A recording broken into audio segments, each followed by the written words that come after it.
Welcome everybody to our Tips for Fall Maintenance and DIY Storm Windows webinar.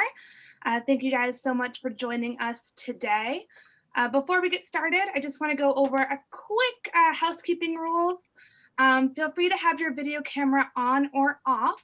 We love to see all your shining, smiling faces, but we understand if your connection is a little unstable, turning it off might help. Please be on mute when not speaking. And you can ask questions using the chat feature or wait until Q&A pauses, which is going to be after our lovely co-host Topher's presentation, and then unmute and you can just ask away. So we're going to get started with Jonathan Hall, our field service manager, who's going to go over some fall maintenance DIY tips for you. So Jonathan, take it away. Oh, before you do that, I just want to thank our sponsors. Without this, it wouldn't be possible. So thank you so much to all of those. All right, Jonathan, now it's your turn. All right, welcome aboard everybody for another installment of Maine Preservation's Rehab Lab. And sometimes having an old home can be a little overwhelming and not knowing where to start picking away at the pile. But even this humble home at the bottom is worthy of attention, and in my humble opinion, could be brought back to life. So there are a lot of resources out there concerning maintenance plans for your home. The National Park Service has published one of their preservation briefs on it, and there are a lot of other organizations that have done similar sort of outlines. The book on the right, 10 Things I Wish I Knew. I don't even know if it's real or not, but it's a fascinating book cover, even if it's fake. Don't know who the House of Brinson is, but there are certainly lots of things to know about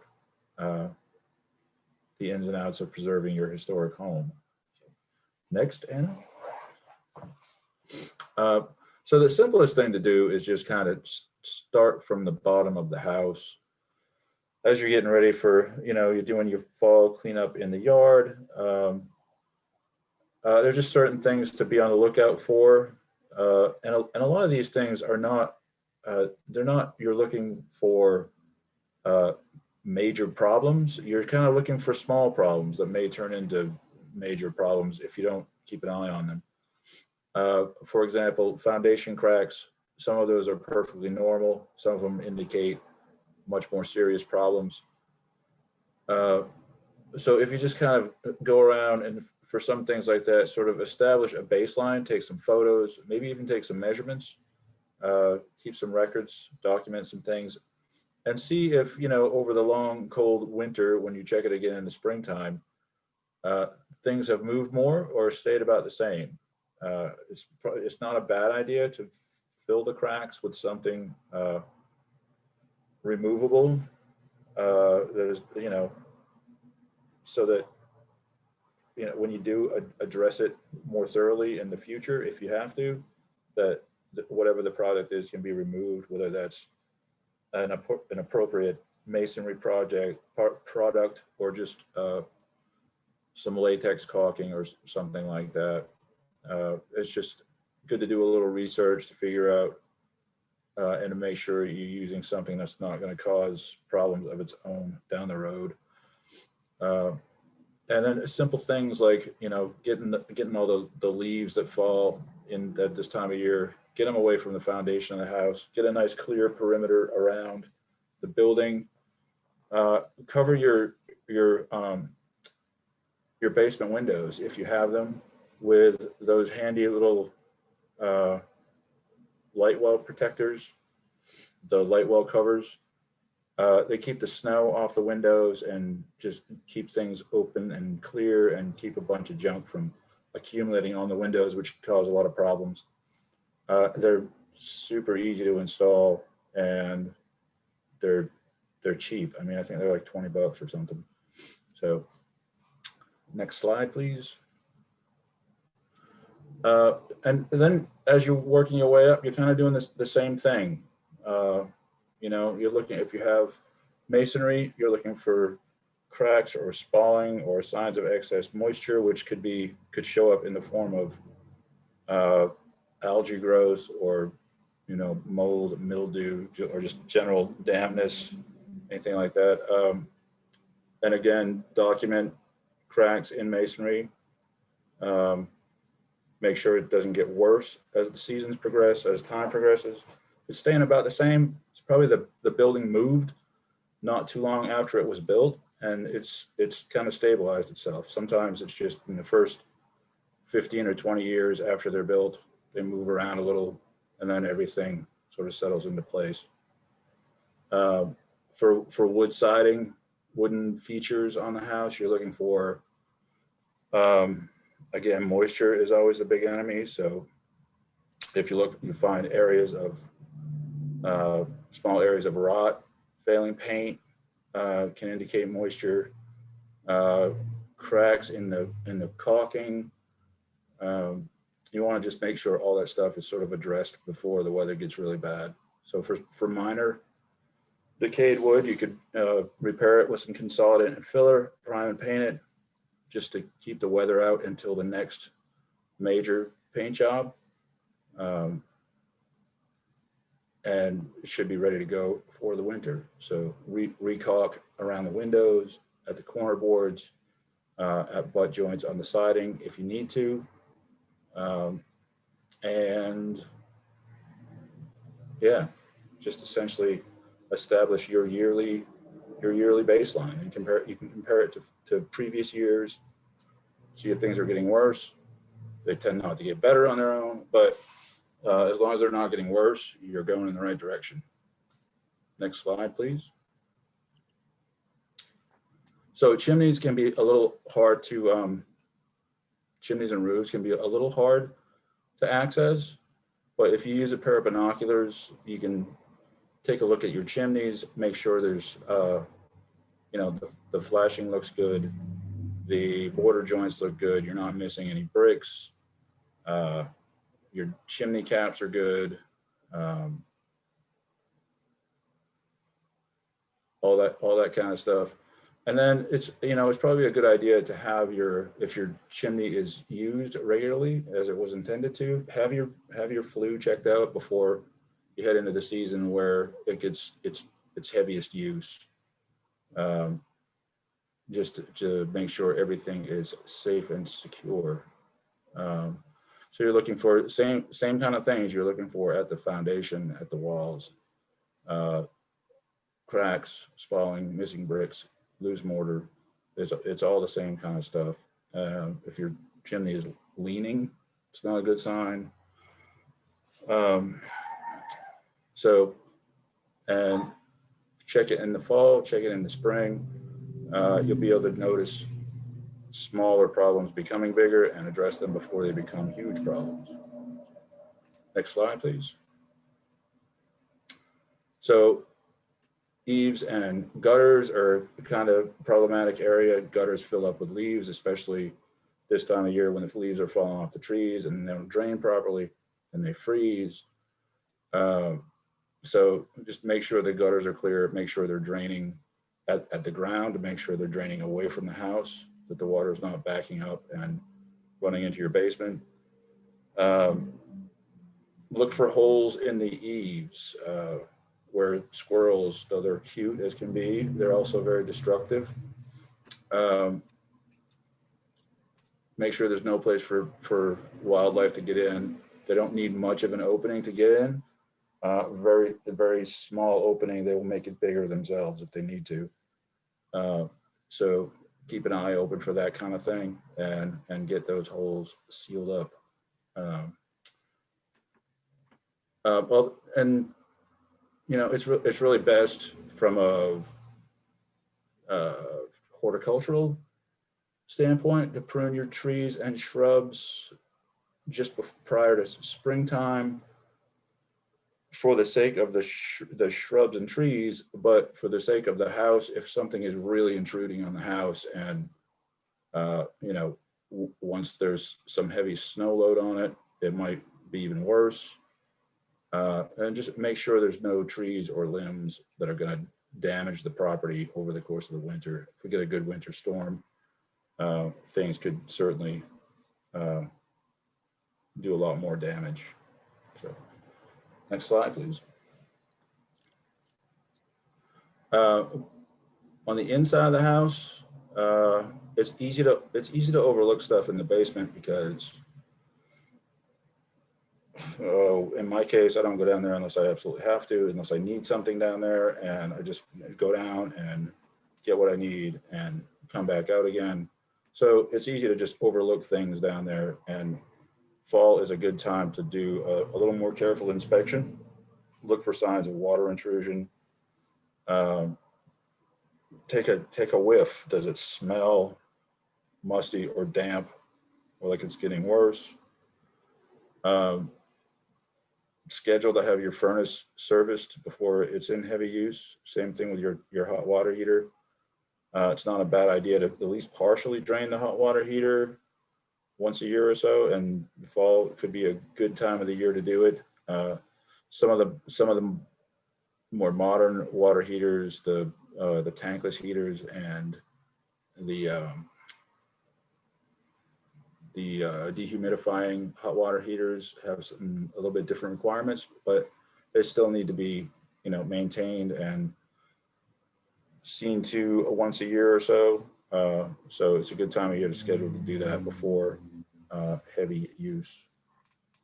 So next one, please. You can also get a better look at the interior of your foundation, assuming it's not covered with insulation or that kind of thing, to see if there's any cracks or anything that carry through from the outside to the inside. And once you get up to the attic, you're kind of looking for the same sorts of things. You're looking for water stains, particularly around the chimneys. They tend to be problematic areas. When the flashing around the chimney fails, you'll get water damage on the inside, on the interior of the house. So check the underside of the roof decking, see if there's any water stains or any rot. Hopefully there's no rot, it's just water stains, and you can address it pretty quickly. If there are any rafters or timbers or anything like that that are showing signs of damage or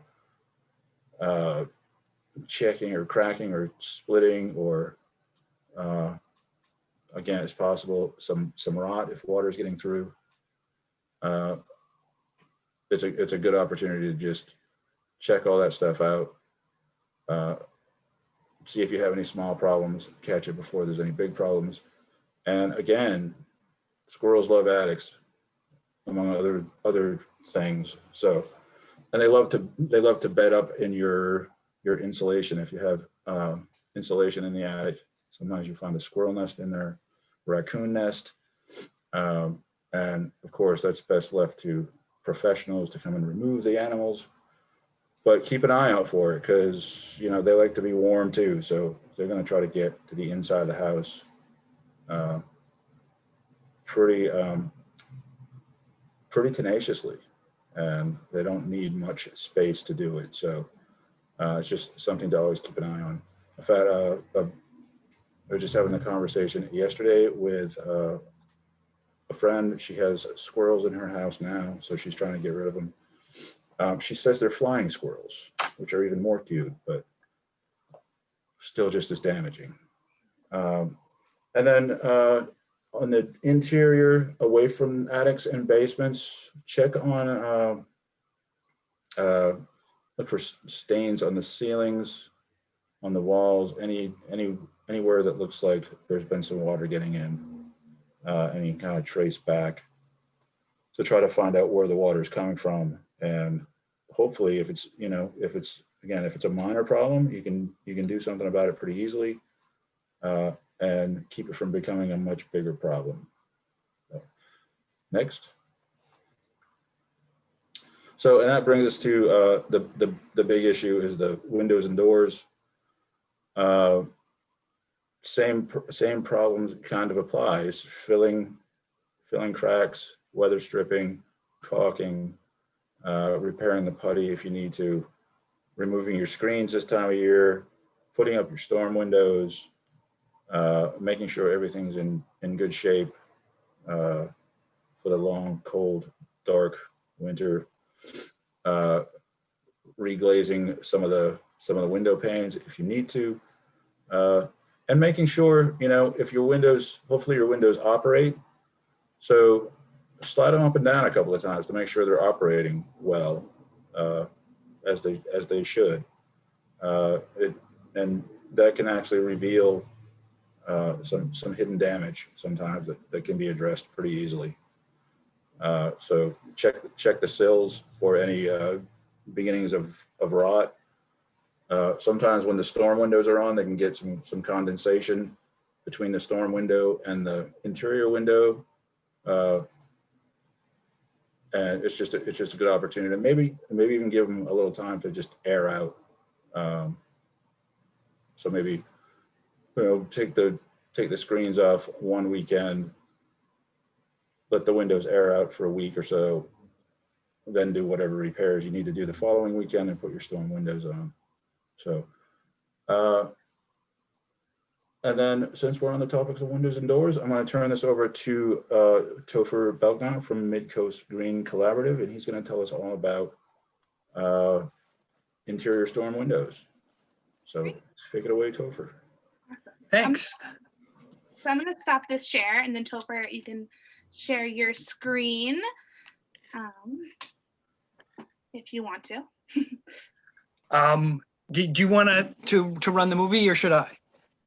If you could run it, that would be great. Okay. And one thing while we're on things you can do in the fall, make sure those windows get locked. The difference between a double hung window, which is not locked, and one that's locked, is a huge amount of air leakage. That's a great suggestion. Let me see if I can.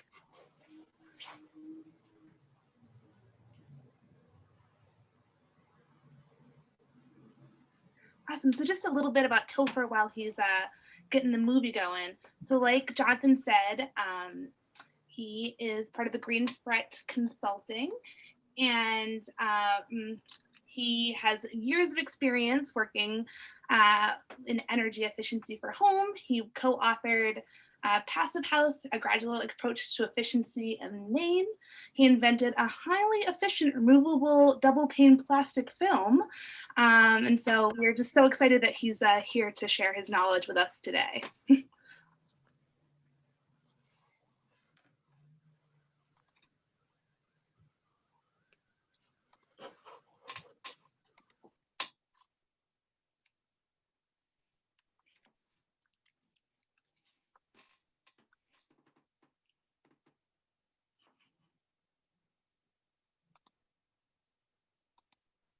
All right. Let me get my screen going.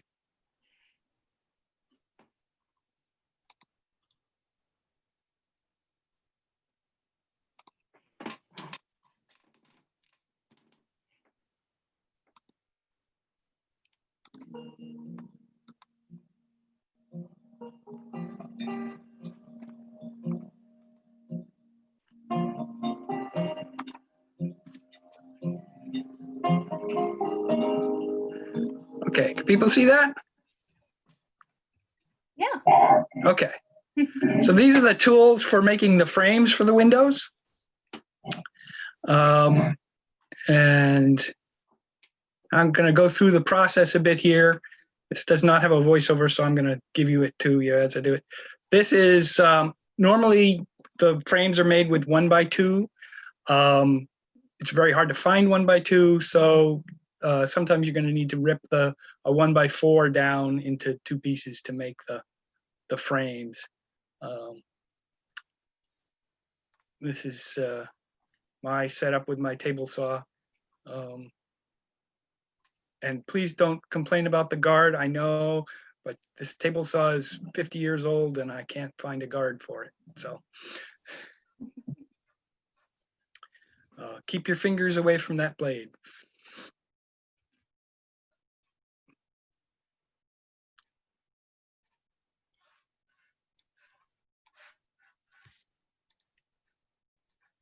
Next, you want to, having measured your windows, you want to cut the frame to length. You want to make it a 1/2 inch short on the long edge and a 1/2 inch plus the width of 2 pieces of wood on the short edge. You can see that's my little jig for determining a 1/2 inch plus 2 widths. So I don't have to calculate that every time I cut.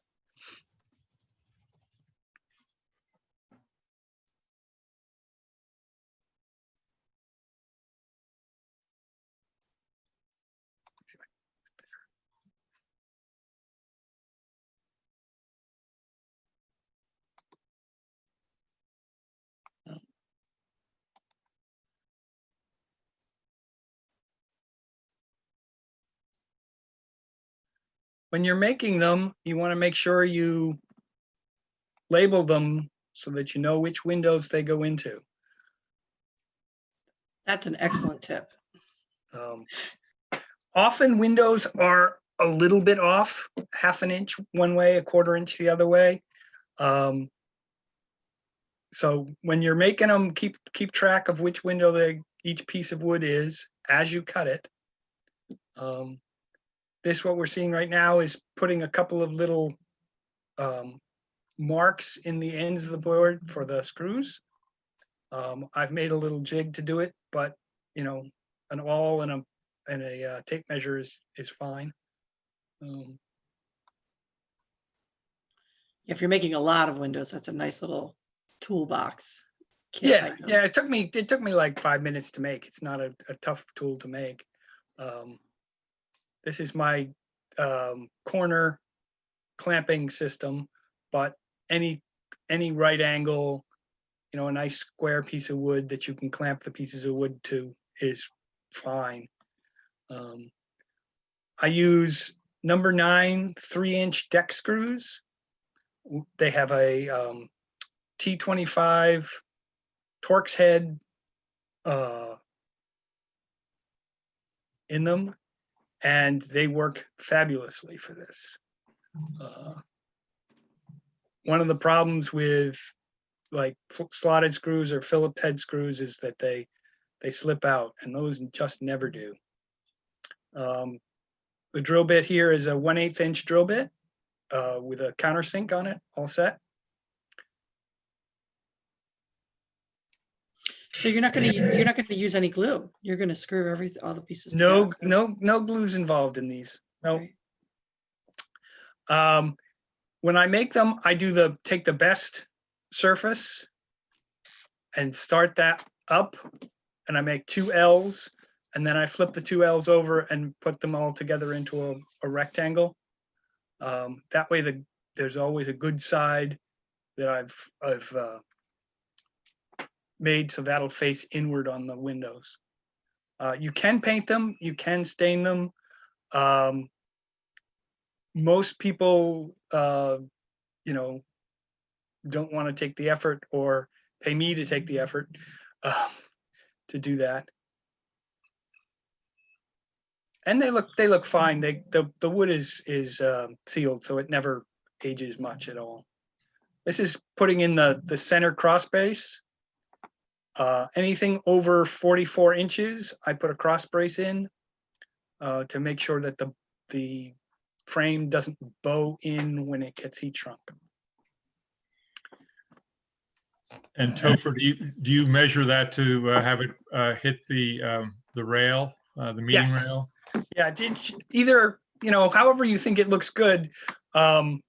Normally they go in the center, but if the rail's a little bit off, you should line them up with the rails. And folks at home, we're going to point you to instructions on Topher's website where you can see all the pieces and parts and how to do this step by step. We're sharing this video today so you can see how easy it is if you have a couple tools. Yeah, I have made them with nothing but hand tools. Well, there you go. I've cut everything except ripping the wood. I've cut the things to length with a handsaw. I've done all the screwing with a simple screwdriver. It can be done. And now that the frame is built, these are the tools and materials for attaching the film.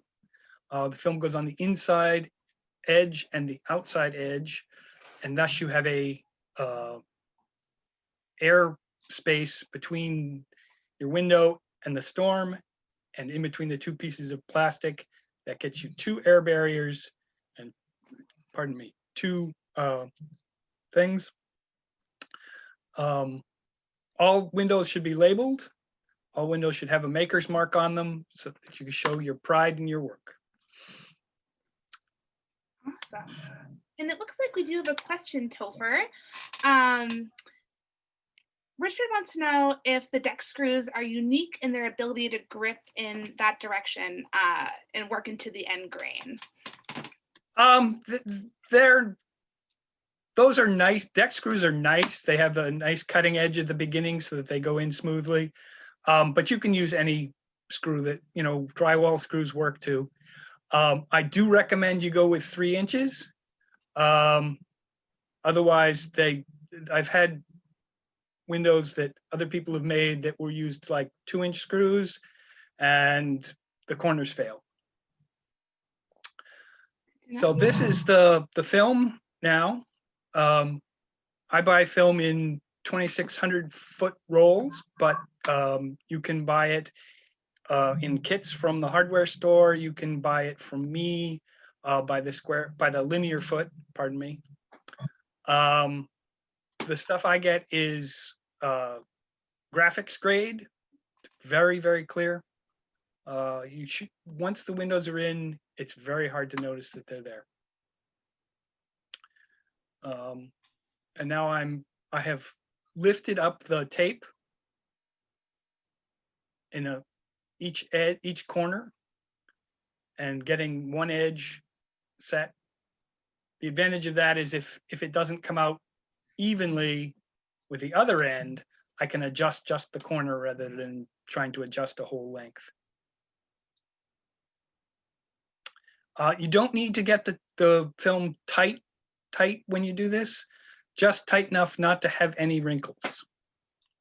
The heat shrink will shrink it up and take out most of the crinkliness, but if you've gotten it so that it wrinkles, it won't get that quite out. And the key with this film is to move slowly with it. You can see I'm just trying to float it out. I don't want to push it hard because then you get a crease in it. And then now you have to get the crease out with the heat gun or the hair dryer.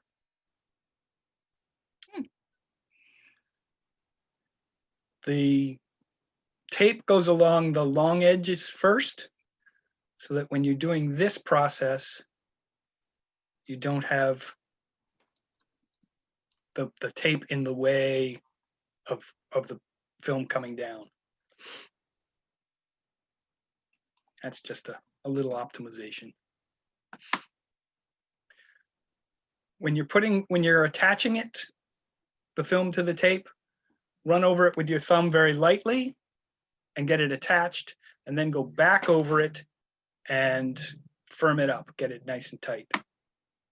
If you go over it too hard at the beginning, you get a wrinkle. You can see I'm just going over it lightly.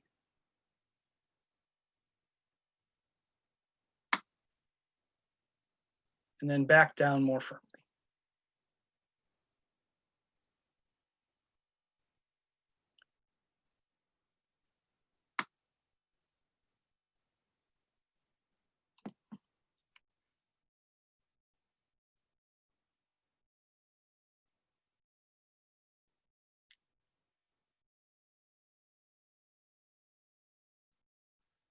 I cut out a bit of the time on this. It normally takes me about an hour to make a window.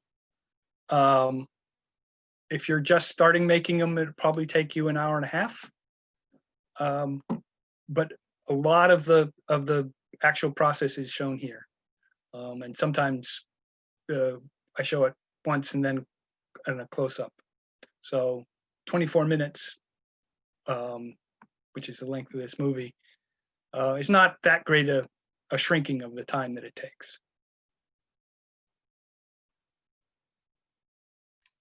So once you have those 4 sides down, you're cutting off the excess with a razor, it looks like.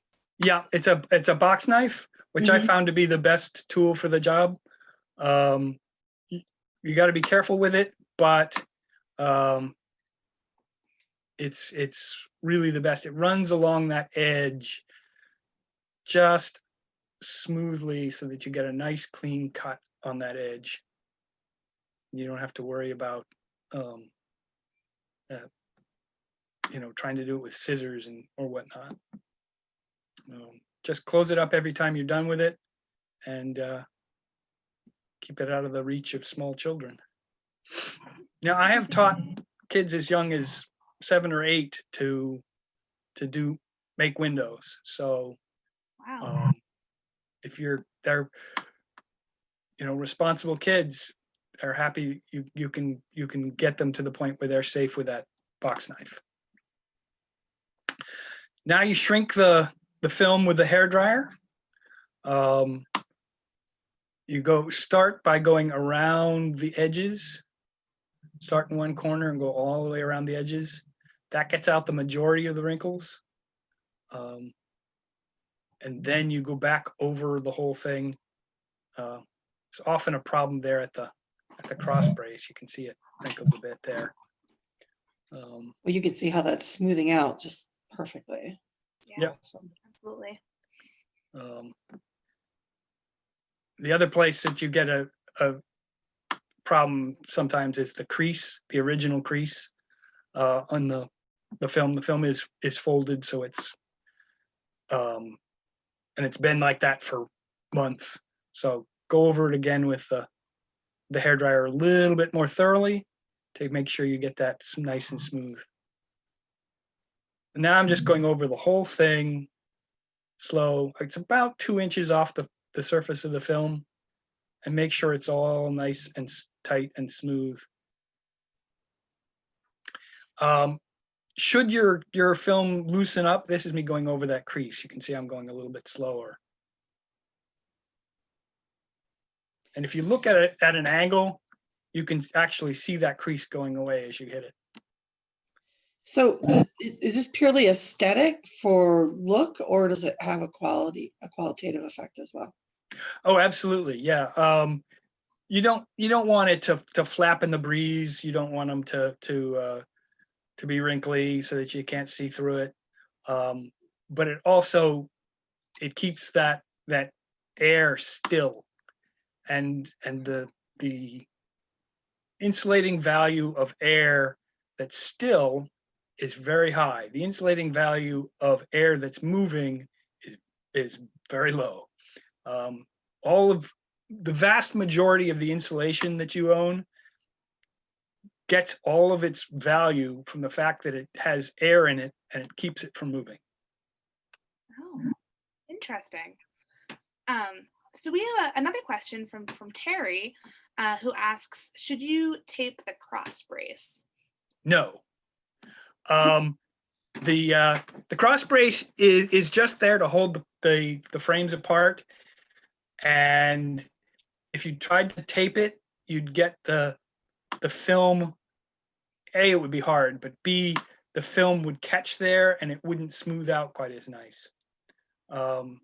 It just when you have it unattached, it can slide back and forth over that cross brace and find the best equilibrium. Next is the perimeter tape, which is a 2-inch packing tape. I got a very nice 3.1 micrometer, I think, thickness, but most any packing tape will work. You want it to be, the really cheap stuff tends to yellow in the sun, so try to avoid that. And again, if you want to know, my website has where I get all my stuff. I also sell all my stuff from my house.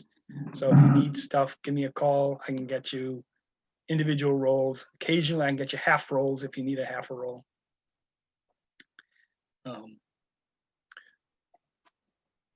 here I am cutting the ends. I leave the ends hanging off by a 1/2 inch, and then they get cut and rounded up. There'll be a better picture in a second.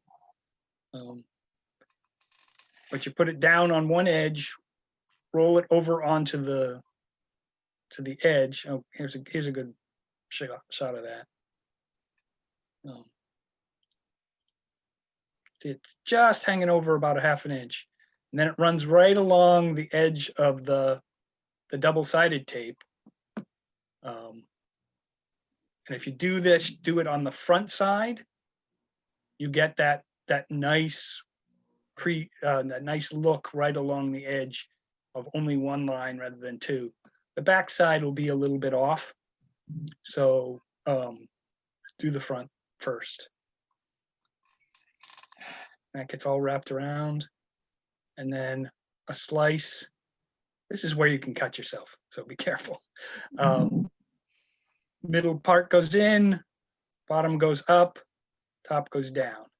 And now that edge is sealed. And each corner gets one seal, however you want to do that. I start with 2, do 1, and then none on the last piece of tape, but it doesn't matter. However it gets, as long as it gets one coverage on each corner, one turn.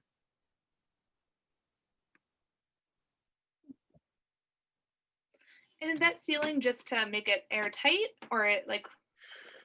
It makes it airtight. It also makes the weather stripping that we'll put on in a few minutes stick better. Got it.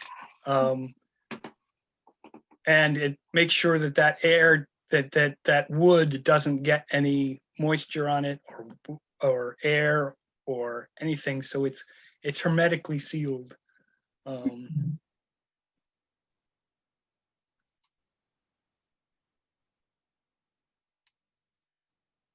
I'm going to show you, I think I'm going to show you another one. You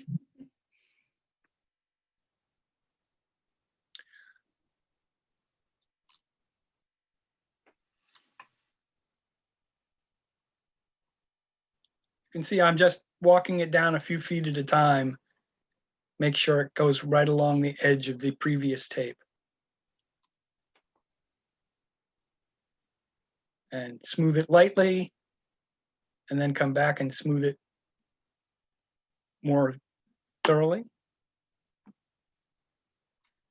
And Shelley has a question on if you put plastic on both sides.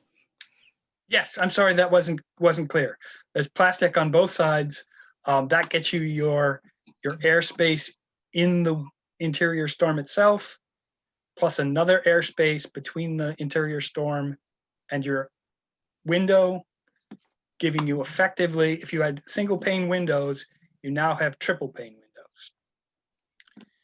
If you had double pane, you now have quadruple pane windows. So you put the plastic on both sides before you engage in this final sealing piece? Yes. Okay, Yeah. perfect. And now I'm making sure that tape is down very thoroughly by rolling it over with a brayer. They're often sold for doing wallpaper. You don't need one. It makes my thumbs a lot less sore after doing 100 of these. But you need to do something to make sure that tape gets down nice and thoroughly. And this is the tricky part. This is adding a tab to the window so that you can get it out later, come spring. It goes, I put them about 10 inches up from the bottom edge.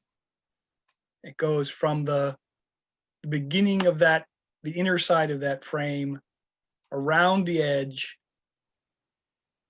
starting on the back, working your way to the front. And now you pick it up, line it up, and squeeze it together. Do not skip this step. Do not skip this step. First windows I've ever made. If it doesn't look right, just pull it down and start again like I'm doing here. The first windows I made were with a very tight rubber weather stripping, and I hadn't thought of putting in tabs yet, and I put them in and I couldn't get them out. Oh, no. As far as I know, they're still there.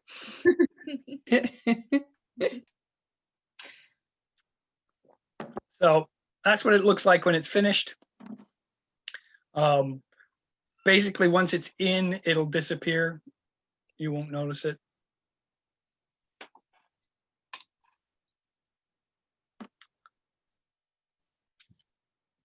Last process is to add weather stripping. This is 1/2 by 1/2 inch closed cell foam. It's hard to get in the hardware stores. Hardware stores only tend to have 3/8, but 1/2 inch by 1/2 inch really works better. I'm happy to sell you a roll or two.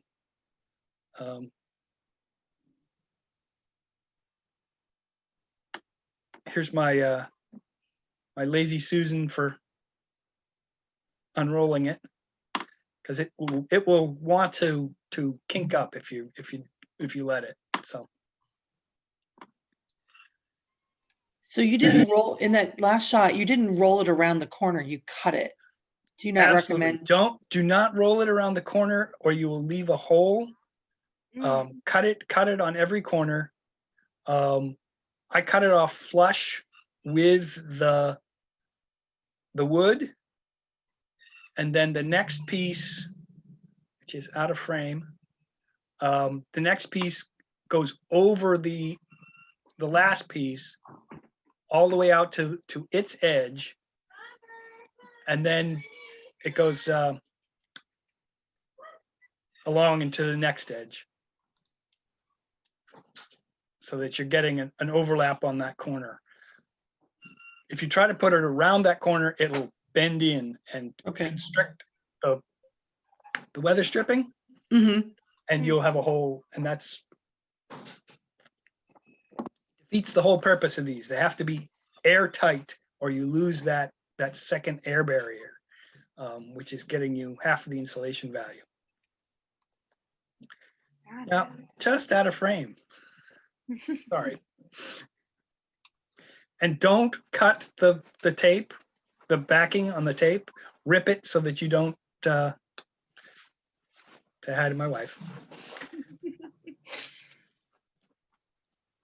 Rip it so that they don't get in the same place, because that makes it, then you have to have that trouble getting it started.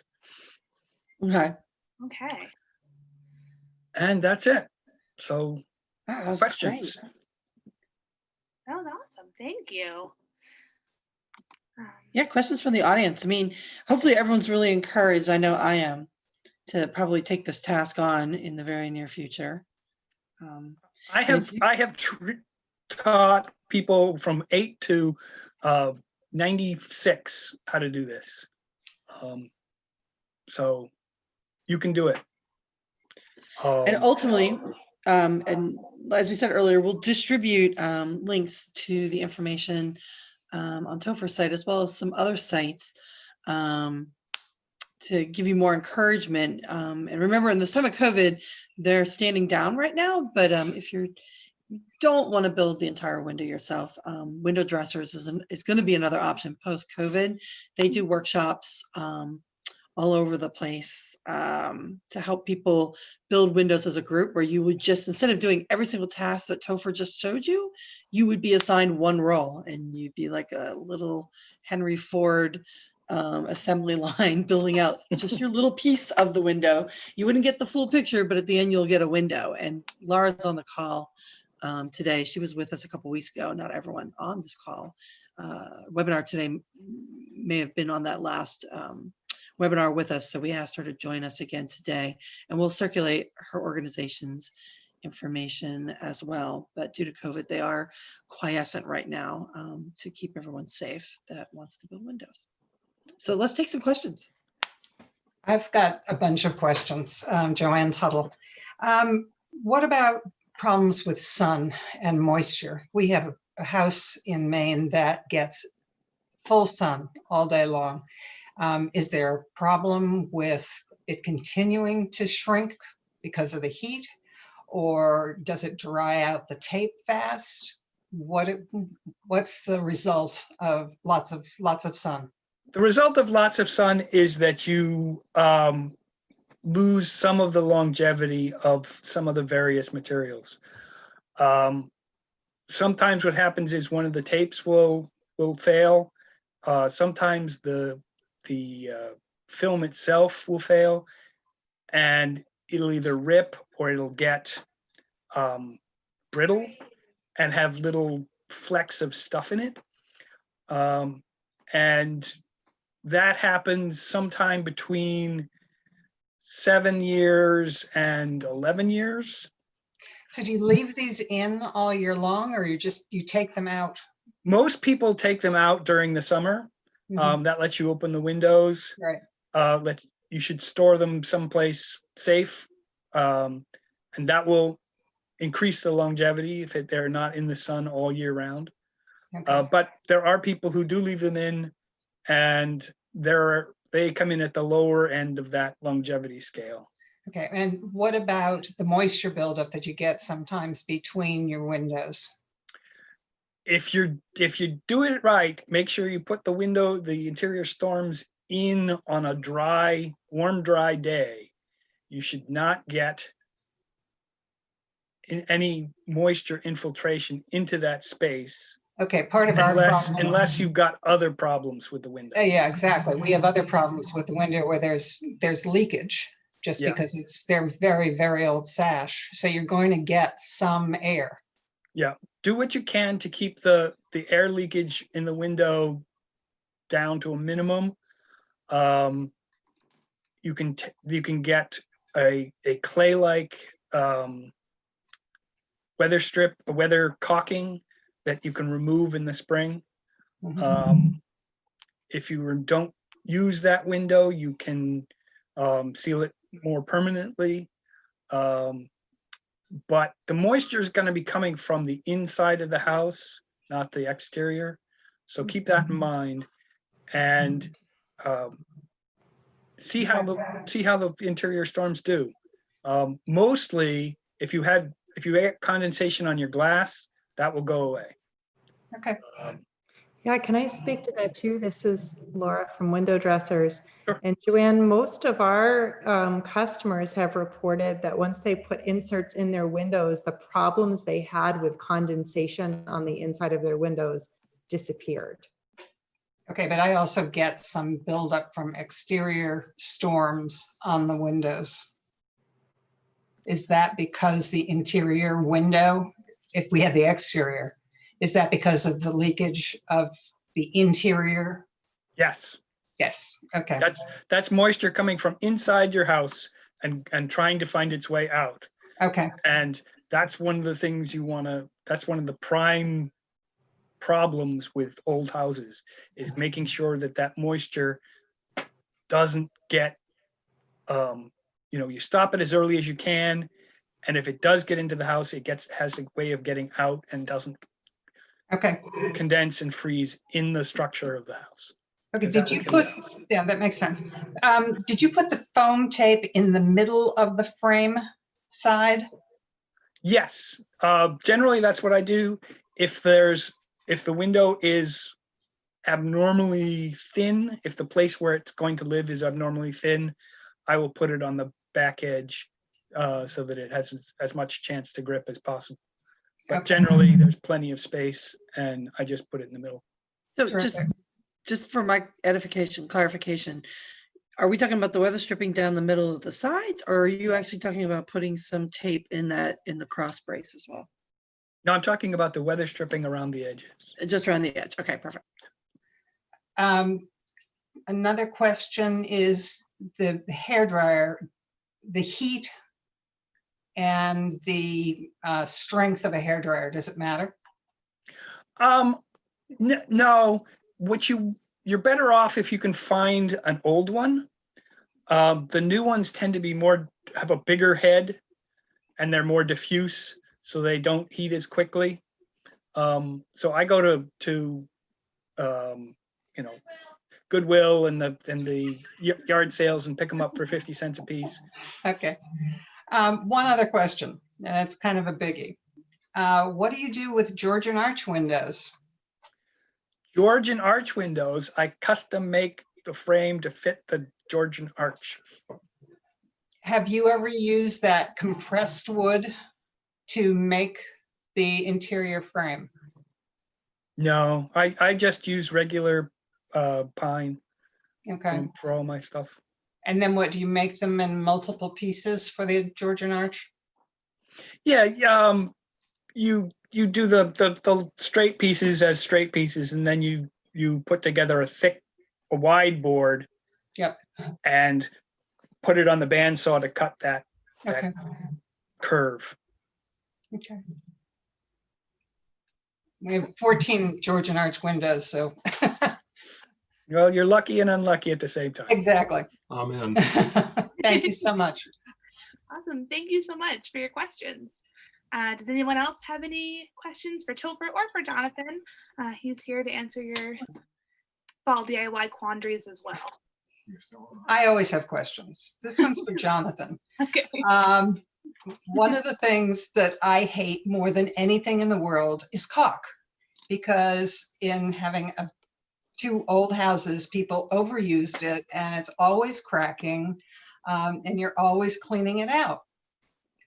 It gets old, it shrinks, the wood moves. So I get really angry when I see someone using caulk because it traps moisture in places as well. What do you have a type of caulk? No, I mean, if I'm trying to remember the name of the product. There's a company down in Virginia that makes, and I'm sure there's more than one. There's a company down in Virginia that makes a lime-based putty. It's a very traditional material. Okay. It's basically lime, Rope caulk. like lime putty and linseed oil. And it was what was traditionally used in place of acrylic or latex or silicone or something like that.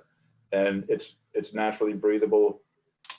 It probably doesn't have it probably has to be reapplied more often, but doesn't have some of the associated problems that acrylic and latex and silicone have. Okay. Like- Topher, you said something rope? It's often marketed as rope caulk. Yep. Okay. Awesome. Any more questions that anyone? Hello, this is Dan Sullivan. Can you hear me? Yep. Yes. Hey, great. I'm intrigued by this whole thing. I've been making similar things for probably over 30 years for a couple of old houses I've had. And they work, beautifully. The problems that I've encountered the way I do it is mainly with the tape, especially with shrink wrap or shrink plastic. It slowly pulls the tape in. I don't quite do it exactly the way you do it.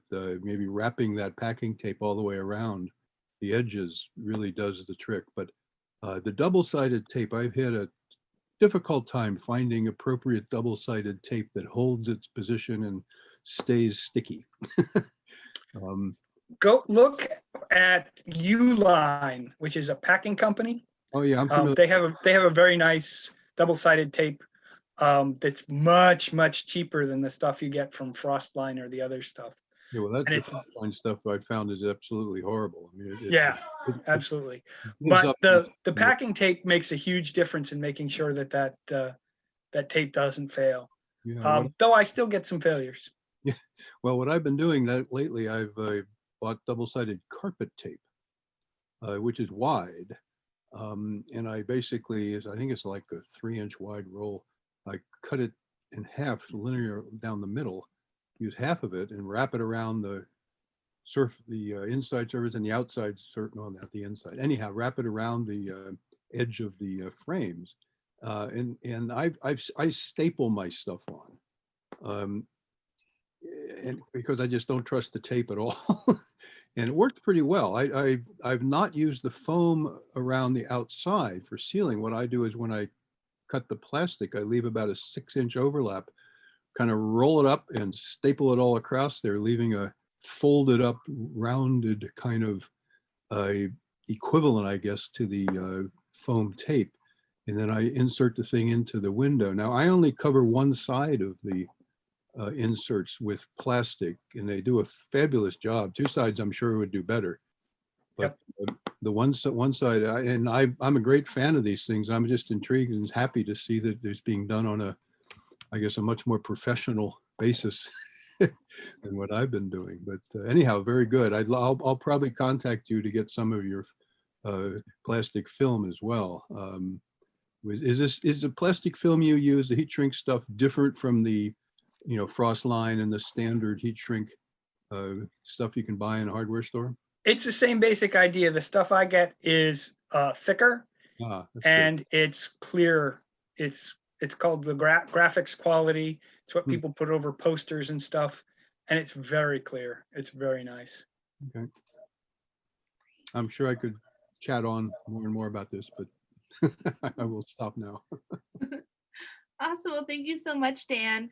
Everyone has any more questions, feel free to put them in the chat.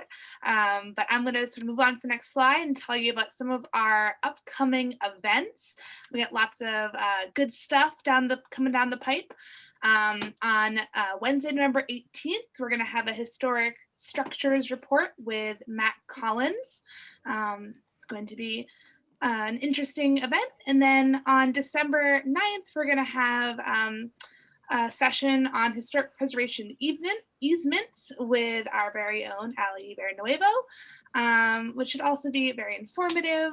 And we hope to see you guys all there as well. So does anyone else have any questions before we wrap up? Great, awesome. So like Ali said, we're going to send this recording around to everyone who registered, as well as some links and other information to everyone here, including information on the window dressers, as well as Topher's organization. So look for that email coming out in the next couple of days. And now I'm just going to pass it on to Gina, our development director, before we finish the day. Could I just say one quick word? Sure. Absolutely. For any of you intrepid builders who go out and build your own inserts using Topher's excellent instructions, and who enjoy building inserts for your own homes, please consider volunteering with window dressers next year as we build more inserts for people in your communities, especially low-income people who get their inserts for free because we cover that with grants and donations. So look for announcements in your community next summer and fall that Window Dressers is reopening, and please join us with your newly acquired skills in insert building. Laura, thank you. That is a really, really great point. And there's going to be a huge backlog because nobody's been able to make windows with window dressers this year. So, so when you flush with your skills, even if you don't feel like you did a great job, you need to learn more. Laura's team gives you all the education that you need to be successful, and they would love to have you. And we learned to build inserts from Topher, so we know that his model of building them is solid. Right. Awesome, thank you. Awesome. Thanks, you guys. That's so great. Thank you. Well, thank you, Topher. Thank you, Laura, and thank you, Jonathan. And thank you for everybody coming today. We hope you enjoy the program. We want to take one more opportunity to thank our sponsors, and our sponsorship and foundational support and member support help cover the cost of these programs. And if you are not already a member or have not donated to Maine Preservation, we encourage you to do so. You can support our mission by visiting the link on the screen or going to our website, mainepreservation.org, to see how to give. And also there's a calendar of our upcoming programs, and we hope to see you at more programs in the future. Thank you so much for coming. Yeah, great, thank you, everybody. Okay. everybody. If anyone needs to reach me, I'm topher@greenfret.com. The movie that we watched is on YouTube at Green Fret. the channel, that's the channel name. And one more. Okay. We'll send the If- links around for sure. the- Feel free to give me a call if you have any questions. I'm happy to answer questions for anybody. Topher, that's really generous. Thank you. Thank Yeah. you. Thank you for coming today as well. And I hope you have a great night, everybody. Thanks, everybody. Thank you, everybody. Thanks. Thank you. Bye. Have a good night. Bye. Bye.